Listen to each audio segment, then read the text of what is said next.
Someone had asked me once, like, how do I go from just having a crazy idea to the part where someone is going to write you a check and give you money to do that crazy idea? This is episode 66 of the Arts Academy podcast, How to Pitch a Third Party for Money, hosted by Victor Varnado and Roxxy Haze. Hey, everybody. It's time for the Arts Academy podcast, put on by the New York Alt Arts Academy. I am Dean Victor Varnado. This is Deputy Headmistress Roxxy Haze. We try to teach you everything about arts and entertainment, media and content, just everything we can possibly teach you in 30 minutes or less for each episode. Our first episode today is about how to pitch to a third party for money, how to get money from a third party. And our second episode is how to up your creative game. So let's start talking about the first episode, how to pitch to a third party for money. This actually came from the basic idea of when someone had asked me once, like, how do I go from just having a crazy idea to the part where someone is going to write you a check and give you money to do that crazy idea. Like recently, I had a crazy idea that I wanted to do a rap album all about Wikipedia pages, and now someone is giving me money to do that. So, how do you get from your basic idea to people giving you money? What do you do, Roxy? What do I do? I'm always so puzzled when you ask me a question. So sometimes I'll just flat out ask people that I know have money. So I don't really go to companies or anything. Really, I usually try to get like smaller businesses and stuff to sponsor stuff. Right. So I just directly kind of email like, hey, would you be interested in giving me some money to do this thing? Or I'll ask like friends or other people that I know directly. So you basically just cold call them and just say, hey, would you give me money to do this thing? Mm-hmm. But then what do you do as far as like proof of concept? Oh, okay. So yeah, I'll make like a one sheet. I'll have that kind of stuff, and then my sponsorship like packet put together. So like the different layers, like, hey, if you donate this amount of money, you'll get this thing. Like I'll promote you. I add you as executive producer on here. We'll promote your business on the social media pages and all that kind of stuff. Got it. Okay, so I think you're doing all the same things that I'm going to talk about, but you're just not labeling them as like, maybe you don't have like a very, very succinct idea about like what those things are, but you're doing them. It sounds like it. Mm-hmm. I mean, one thing is you have to communicate your idea, okay, obviously in a way that people can understand. And the other thing is you have to assure these people that you can do whatever it is you say you're going to do. Mm-hmm. And then the third thing is that you've got to show them that they're going to get what they want out of it.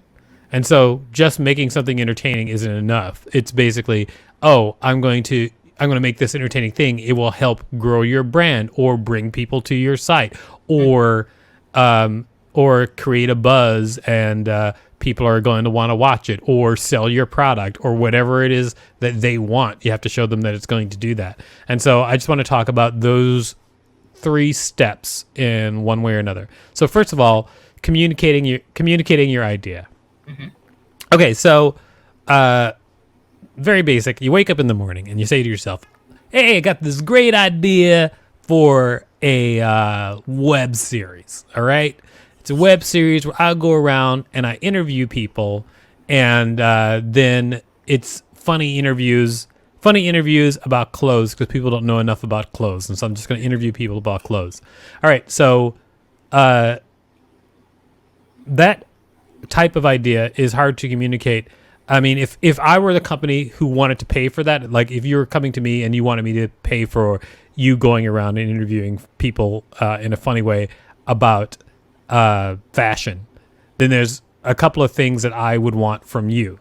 One, I'd want to know that you're funny. So you'd have to, and here's the thing. Every version of this is going to be different depending on what project you're working on. Mm-hmm. You'll have to bring whatever you can to the table to settle those questions that the person that you're going to for money are going to ask you. For instance, like communicating your idea is one thing. So in order to communicate your idea, depending on how familiar you are with the person, like for instance, sometimes I can pitch to somebody who I worked with or who has faith in me in an email. I can pitch them in an email and then they'll agree to give me money for something. Or if people don't know me, what I will pitch to them with is I will pitch to them. What did that person just say? Yeah, I'm sorry. It sounds just like that. It was about your accent when you wake up in the morning. Nice. So if it's someone that I don't know, I have to pitch them with like more material. Like I'll do a one sheet or I'll do a deck or a one sheet usually is how would you describe it? Like a 1 or 2 page PDF that gives an overview of whatever your project is. And then I'll put the demographics and my social media stuff on there too. So like okay, good. Like the summary of what it is, demographics and all that for the project on there. Right, and then that's always important that if you know that you're going to serve the same demographic that people are interested in, that's great. And then, delicious. That's coffee, by the way. I'm drinking. I have a question. Yes. Is the deck usually, which one do you do more, the one sheet or the pitch deck? Or does it depend on the project? It depends on the project and depends who you're talking to. This is actually counterintuitive to what some people will say, but it's the truth, which is people that you're pitching to, they would love it if you could sell them your idea succinctly and quickly. Like if they, like basically the least amount of work that they have to do to make a decision makes them happiest.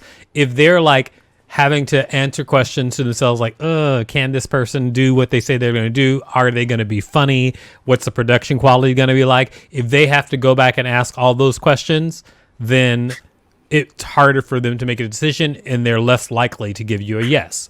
However, if someone is familiar with your work and they like your work, then you can put a lot less in that pitch sheet than if someone is not familiar with your work. But there's one thing you have to think about is when you're doing a pitch sheet, sometimes the person that you're pitching to has to turn around and pitch it to somebody else. Gotcha. And if your material that you sent is just centered around your relationship with that one person, you also have to think about who they might have to pitch it to as well. Gotcha. Okay. Right. That makes sense. And then so for me, like it just depends on the person. It also depends on the budget that you're talking about. Like if I'm talking about a low budget, I'm definitely at this stage in my career, I'm definitely spending a lot less time working on a pitch deck for something that's really low budget. If something's really low budget, I will just in fact, in the case where I talked about the whole rap songs that I'm going to be doing, all the rap songs I'm going to be doing, though that pitch was really just like, here's something like this that I've done in the past, which is an email which just links to different things and information about why and how I can do this, rather than working on an actual pitch deck. Because when they're giving you a low budget, they're also not taking a big risk. So gotcha. So you don't have to have as much stuff in there, right? Well, yeah, but you just have to be like, hey, you basically have to make them feel comfortable about spending their money with you. You have to pitch your idea in such a way where they get it and they understand how it's going to work enough so that they're comfortable spending that money. For instance, if someone said, "Hey, I'm going to make you a cool custom T-shirt," and they say, "Hey, just let me do what I want to do," and you see some of their work and they're going to give you like $5, or they're going to ask for $5, it's easier for you to part with that $5 than if they say, "I want to make you a custom T-shirt," it's going to be $300. Gotcha. Because then when it's $300, you're like, well, are you a qualified artist? How do your T-shirts look? Show me your ideas. Like that, all those questions happen when the price goes up. And so it's the same way with any sort of deal that you're trying to make with a third party, which is the higher the price, the more convincing they're probably going to take, and the more people who have to be involved in the conversation often. Okay. I have a budget question really quick. Yeah, go ahead. Okay, I don't want to interview. Okay, so usually when you're pitching stuff for to different people, do you go in with a budget in mind, or do they usually tell you the budget, or which one's the most common thing that happens? I almost always go in with the budget in mind because I also want to pitch things I can accomplish for the budget. Because I don't know what kind of budget they're going to be offering. I don't want to pitch things that are way outside their budget, and they'll know it too. Like if you pitch them something and they'll be like, "Oh, this can't possibly work for us because it's way outside of our budget." And then for you, like you don't want to pitch something and have them be like, "This, I want this," and then they tell you that the budget is not going to be able to cover it, and then you have to back up. So I always ask people, please give me your like budget range, or what are we talking about? Because I don't want to pitch you something that's just impossible.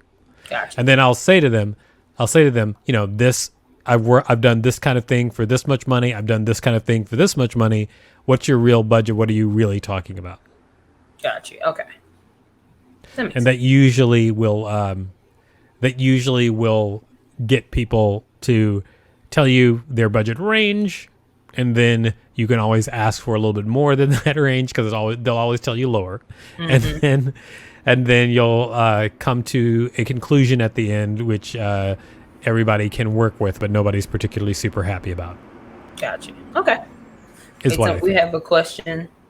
Probably a no-brainer, but do you start high? It depends. I don't start crazy high. Like if they tell me that their budget is $5,000, I might say 10,000. You know, like if they tell me their budget is, but I wouldn't say 30,000.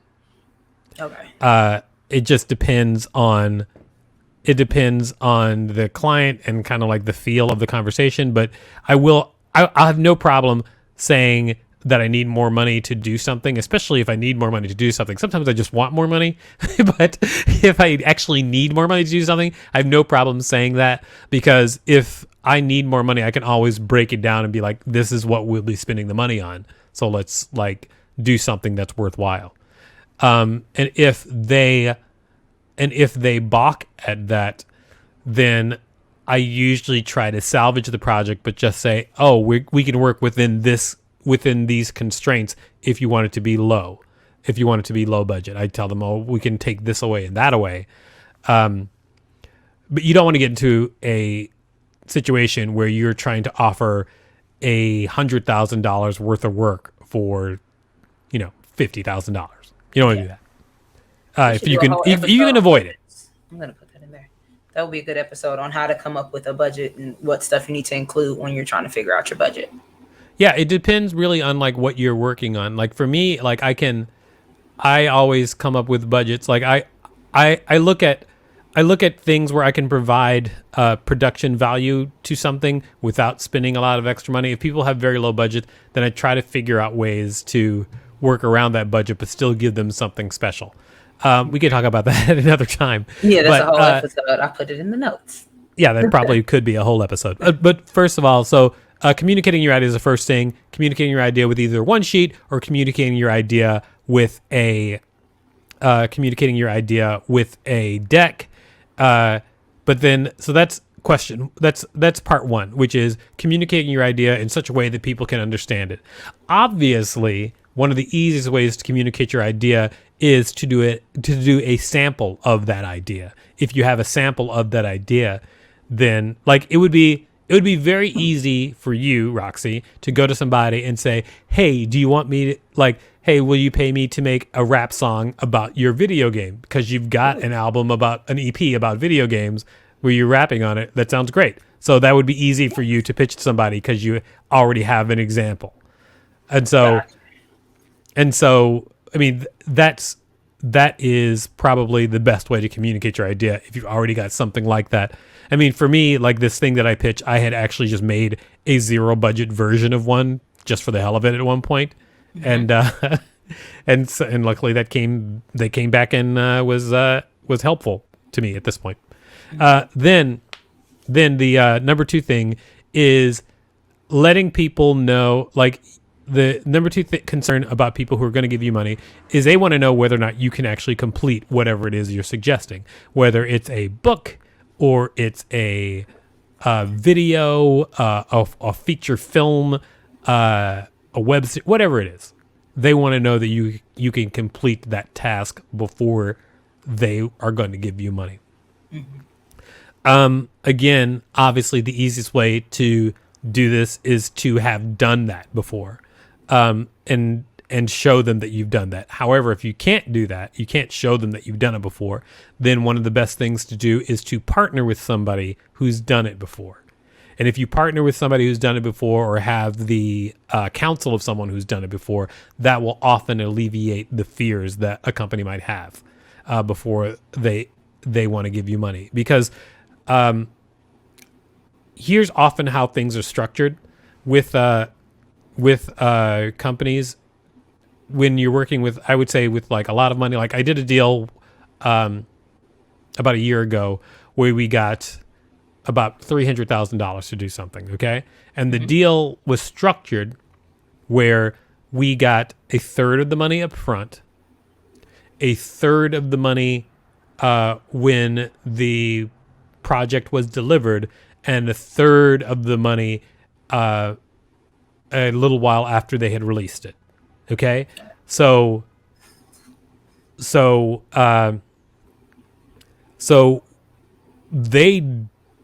they have stop gaps. That, I mean, every company is nervous about whether or not you're going to deliver something, so they have stop gaps in place to protect themselves in case you don't deliver. Because they'll give you a third of the money up front, but if you never deliver the product, they're not giving you another dime. However, they don't want to lose that third of the money up front just betting on people. Yeah. Even people that they know will deliver it, even if they're like, it's Guillermo del Toro, he still gets a percentage up front and gets a percentage when he delivers. Like even he has constraints. So, I mean, if you think about it that way, how sure must a company be before they're going to give you money? Mm-hmm. Now, obviously that changes when it's low budget. Like it's different. Like when something's super low budget, then maybe they'll give you more up front. Like they'll give you half up front or 2/3 up front, or who knows. In some rare occasions, if they really trust you, they'll give you the whole thing up front. But your job is to make sure that they know that you can actually do that thing. So excuse me, I think I'm about to burp. It was a tiny burp. It's done now. But your job is to get them to know that you can do whatever process or project that you say that you're going to do. And that really is either a proof of concept that works, a track record that shows that you can do this type of thing, or partnering with somebody who has that type of background already. Sometimes if it's really low budget, they will just give you a chance. Like if it's really low budget, and there's a lot of that right now. It's kind of like the Wild West out on the internet, where like when something is really low budget, like they might take a chance on you because you're funny, or you've got a very funny Instagram or Twitter or something like that, and they'll be like, do more of what you do, but just do it for us, and they'll give you a shot. But in most cases, you got to have like proof that you can deliver, some sort of proof that you can deliver. So, number one being communicate your idea. Number two being proof that you can deliver something. Wait, what did I say was number three? Hold on. 3 was trying to give them no. If anybody out there, I'm trying to look through my notebook, but now I did not mark it, and so gotta find it in my notebook. Finding it in my notes. Hold on a second. Number one was, the number one thing you can do is you got to communicate your idea. Number two, you've got to convince them that you can deliver. Oh, and then number three is to show them what they get out of it, what their gain is. Oh yeah. Right? Mm-hmm. So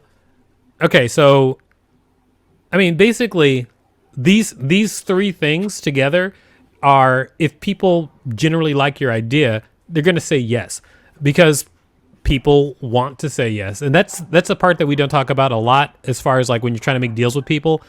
They want to, like, if somebody runs a company, they want you to spread their brand. They want their brand to be bigger. They often have a budget for that specifically. Or if you're talking to Showtime, they want hit shows. If you're talking to Penguin Random House, they want a hit book. The thing is, you just have to show them how what you're doing will give them whatever it is they want. And so one way to start with that is for instance, showing them the demographic that your piece is going to appeal to. That's something that you do already. You know the demographics of who really picks up on your social media. So that is a tool that you can use to book stuff. If you show them, hey, I've got this much of a following, I hit this group of people, which are within the people that you want anyway, then why not like work with me and let's get this thing going. Same thing with not just demographics, but with if you have a proven ability to, say, make something go viral. For instance, like for me, I've done a couple of things that have gone viral, and then when people see that work, that they can see I can consistently at least make things that either people respond to positively, and some of those things go viral. That is something a tool that I can take to my negotiating table and be like, hey, I've previously done these type of things that have gone viral. Or more specifically, even if you've got examples of work that you've done for similar companies. Now, you may not have that far. Like if this is like your first deal that you're trying to lock down, really what it's about is, then if you don't have something to show them that you've made, show them things that are similar to what you plan on making for them, and show them how those things have performed. Like when I was pitching a web series idea to a company, I showed them isolated videos that had similar qualities to what I was pitching them, and showed them how well they performed, and then talked to them about why they performed so well. Gotcha. And that was enough to push them over the top, and then say that they wanted to work with me because I'd done all the other stuff. I communicated my idea. I showed them that I could complete something. And then I also showed them, this is the type of audience that you want. These are people who are already hitting that audience with things similar to what I'm making for you, but not as good. And so let's do this. And then they were just like, yeah, let's do it. And so those are the three main things. And if you have questions about any of those three things that we just talked about, now's the best time to ask your question, because we're going to end the show after this and go on to the next subject. But recapping. Yeah. I'm sorry. Recapping. Sign me you for that live. I think that's a typo. Sign me up for that live. Oh, which live? Oh, for the budget. Yeah, we're definitely gonna add that to our list of potential episodes. Oh yeah, sign me up for that live. I thought it was like boom, boom, boom. Sign me up for that live. Hey. Sign me up for that live. Hey, I like that shirt. You like what? I like that. That should be the theme song for the show. Yeah. Oh my gosh, the theme song for my this thing you'll have to beep out, my podcast called Assholes and Castles.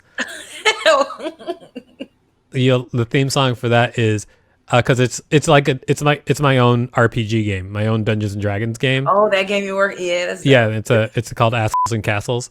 But our theme song is check that fucking door for traps. Check that fucking door for traps. Because that's what you got to do in Dungeons and Dragons. All right, so you got to beep that out. Don't forget that. All right,